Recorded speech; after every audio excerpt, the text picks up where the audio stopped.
What's up, y'all? It's Shuffle, bringing you some beginner mistakes and easy traps for you to fall into your first time playing Baldur's Gate 3. The goal of the video is going to be to help you avoid making these mistakes, but if there's one I don't cover, feel free to leave it below in the comments, or if you're a god gamer, tell me that too, because you make no mistakes. Mistake number one that new players usually make is not using bonus actions, class skills, weapon skills, and the like. While playing, you will quickly learn that that stupid little green dot is the most important resource you have per turn during combat. However, it's also important to know that your characters can take bonus actions. Bonus actions tend to be something a little quicker or less intensive than a full action, which is why they are a bonus.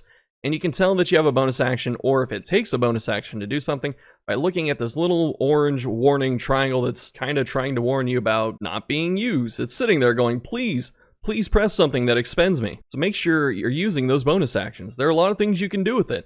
There are various class skills you can do. You can consume healing potions. You can shove enemies. This is really good for your high strength characters. But the most important one is jump. It may not seem like it because all you're doing is jumping and gaining a bit of distance, but I promise you this is the most impactful bonus action you can normally make. And even if you choose not to use it, the enemy will. Jump costs a bit of your movement, usually around a third, and its distance is governed by your strength, which means that characters with low strength cannot jump as far as characters with high strength. If you have 10 or more strength, usually it will get you more distance than just moving for that same third. You can jump up to ledges that are normally unreachable or have no ladders. And then finally, you can jump out of nasty effects that are on the ground or in the area. Instead of walking through that spike growth, make sure you just jump over it. The other two things I spoke of, such as class skills and weapon skills, these depend on the weapon and class that you're using respectively, but a lot of the times they are charged up between short resting or long resting. So make sure that if you're going to camp and you feel like you can't go a bit farther, check your skills and see if you might be able to take one more fight. Mistake number two, using consumables over spells. Both of them seem very important, and consumables you kind of have to treat as a finite resource, which is why I personally would recommend using your spells before your consumables. There are a lot of advantages to this. Your spells are very flexible. You can use your slots to cast any spell that you know, which is really helpful, and some skills require spell slots, like Smite. And a lot of classes that can cast spells have ways to regenerate spell slots before actually camping. Since spells are a bit more flexible and easier to replenish, I recommend, in most cases, using those before your consumables. When considering consumables, it's important to remember that they only do one thing. If it's a spell scroll, it casts that spell.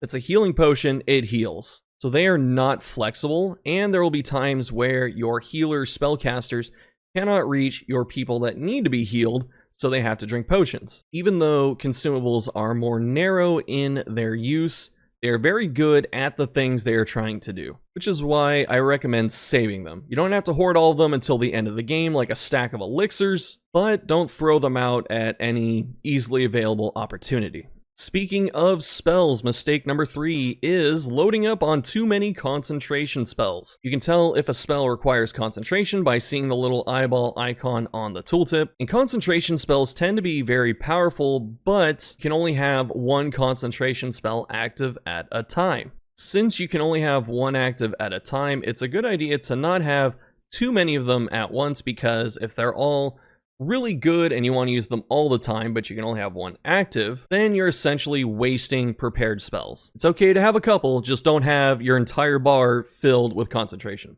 Of note, you can still cast regular instantaneous spells while concentrating on a different one, so that's another advantage to not loading up on them. Mistake number four, not diversifying your builds enough. That's not to say you can't beat the entire game by your friends all rolling 4 fighters and just running over stuff, but in order to have the easiest time and probably the most enjoyable time as well, it's a good idea to try and diversify at least a little bit. This means not everyone should be built for damage, not everyone should be a healer, not everyone should be a tank. And if you have skills, not everyone should have arcana knowledge, not everyone should have sleight of hand, not everyone should have persuasion. By spreading out what everyone is good at, you will be able to address more situations with more tools. Our last few mistakes are regarding combat. The first one is poor targeting choice. It is important to recognize in combat who is the biggest threat in a given fight, and the most efficient way to deal with them. Sometimes it's easiest to cast hold person and let them sit there for a while. Other times it's good to just rush past the front line and kill that mage. A couple of general easy ways to deal with this are to have 1 or 2 people that can move around pretty easily, either through